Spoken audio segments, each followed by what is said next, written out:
I was walking away from the show last week. I was walking towards Berwick Street, like to look at the records and that, the record shops. And I was on my mobile phone, and I was chatting away to someone, and what can only be described as a prostitute. Go on. Stood on the street corner. Was she a woman that gives you sex for money? Yes. That is a prostitute. Yes, that's what I thought. Go on. And as I was walking by, she said, "Do you want to buy sex?" No. You sure it wasn't a market trader giving 6 plums or No, it was definitely... 6 for a quid? No, it was definitely a prostitute. Yeah. And what annoyed me about it, what I wanted to pick her up on something, was the fact that I was on my mobile phone. It's like, can you imagine, who would what, am I gonna hang up? Sorry mum, can I call you back? You know you say you want me to meet more women. And you know you sent me that 30 quid exactly. for my birthday. yeah. Sorry Mr. Johnson, I'm really excited about the job. Can I call you back? I'm just gonna negotiate with a whore. And it was just you could tell that she was clearly probably desperate for crack or a latest fix of smack. So she was literally, the normal etiquette of prostitution, you know, that they hang around, they show some thigh. I've seen this in films. Will ya? Yeah, exactly. Yeah. Take you out for a meal, that sort of thing. That's sort of gone out of the window, and she was just there, desperate, running around the streets. Did she go out of a window? Because that's another thing, they sometimes do specialist ones. But I was shocked, because I've never been, propositioned before, like that. Really? In London. It's weird, isn't it? Carl, thoughts? I think you'd be sort of approached a lot, because they tend to sort of go for people who look like they haven't got much chance. Sure. And I'm not being mean. No. Sorry, I'll let you get back to it. In what way aren't you being mean? By saying that Steve knows is a little bit odd looking. I don't think. Well, no, he does. Do you know? Yeah, no, but it's not what he thinks of his looks. It's what he thinks of you talking about his looks on. No, but it's like how you were talking before about, you know, your eyes are bad.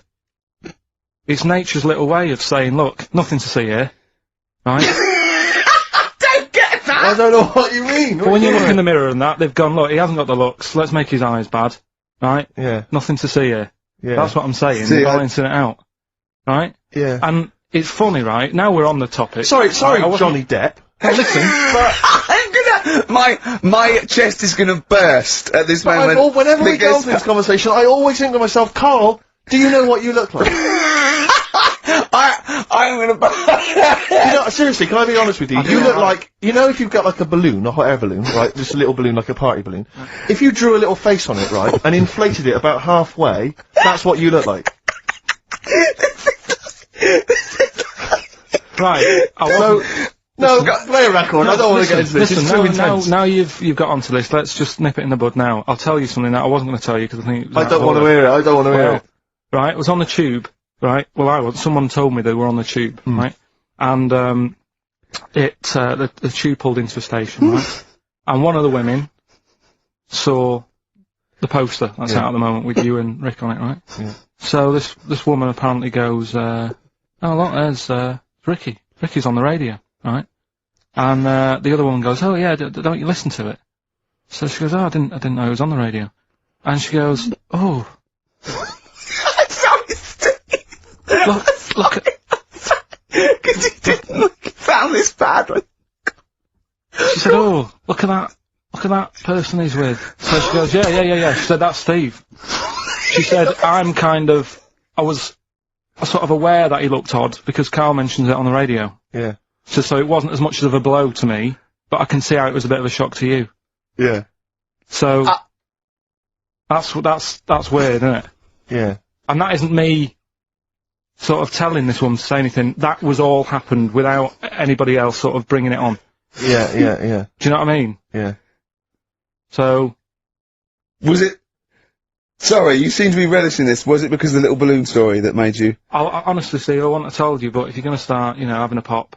Yeah. Do you know what I mean? I can't just sit here and take it and that.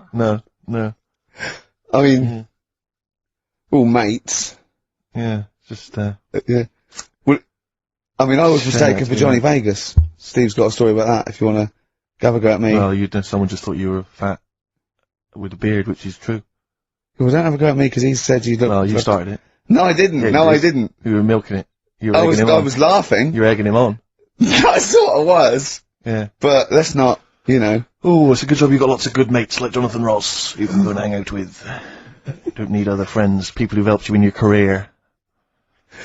He's good looking bloke, isn't he, Jonathan Ross? He's a good-looking fella. Out of Time by Blur. Luckily, we're not out of time. Got another hour and 25 to go.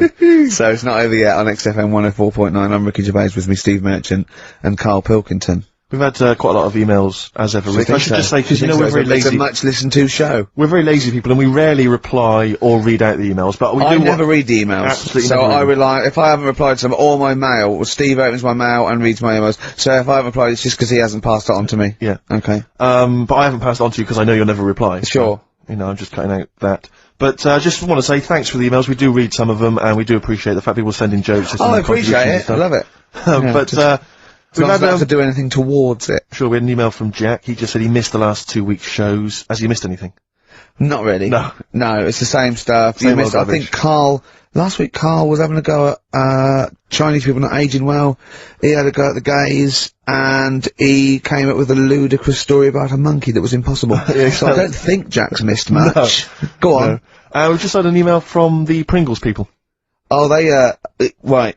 Good, because it's finally started to happen. I hear these stories about people getting given cars and Armani suits and trips abroad, and we haven't had no, but finally, people are starting to, you know, realise what we're doing, our impact on society, and we've got a whole box of Pringles sent to us. Not on those little tubes, the proper tubes, the foot-long tubes. Yeah. So, you know, and well, what have they said? Well, the Pringles guys they want them back. No, they've said, they like the show, and if you want more Pringles, give them a call and they'll send you more Pringles. More Pringles. Yeah. I bloody love Pringles. Yeah. Pringles are, the thing about Pringles is, they're Moorish, right? Yeah. But, how would I put it? You know the sort of thing, when I open them, yeah. And by that, when I pop. Right. Yeah.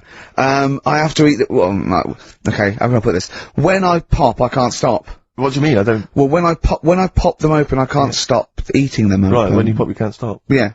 Yeah. I think that's because of the chemicals. I think that might be the reason. But they're good chemicals. They're good chemicals. They're the best chemicals. Pringle chemicals. They're not bad chemicals. Lovely. Like using chemical so warfare. yes, I want some more Pringles. Yes, what else more Pringles. It's interesting actually you were saying that like other people, you know, like Kylie I imagine would get given sort of maybe sexy underwear. You got Robbie Williams where he gets the Armani suits. You get sent the crisps. Yeah. If she was appropriate. Yeah. Oh, but it's nice to be sent. Go on.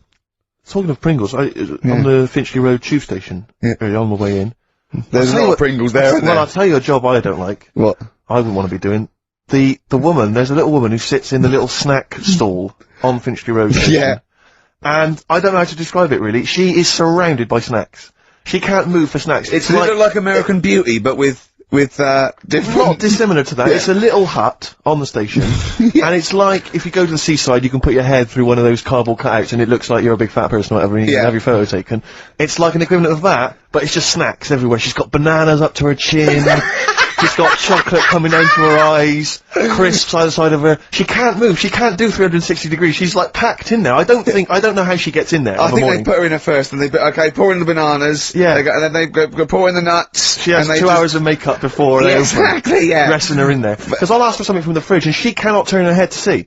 She has to go by feel alone, just to feel the fridge, and get stuff out and pass it. And often I'll say, that's not what I wanted, but she can. You've got to let her off. It's extraordinary. Dear. But there's no music playing. Does she have to sell her way out of it? Exactly. If it's a slow day, she's stuck there till the next day. Yeah, it's like a world-breaking attempt. Yeah. Oh dear. That's Finchley Road, so if you if you're on Finchley Road or just want to pop down there, have a look at the snack woman, because it is, it's how does she get refills though? I don't know how it works. I don't know how she goes to the toilet or eats. I don't know what she does. Yeah. But God bless her.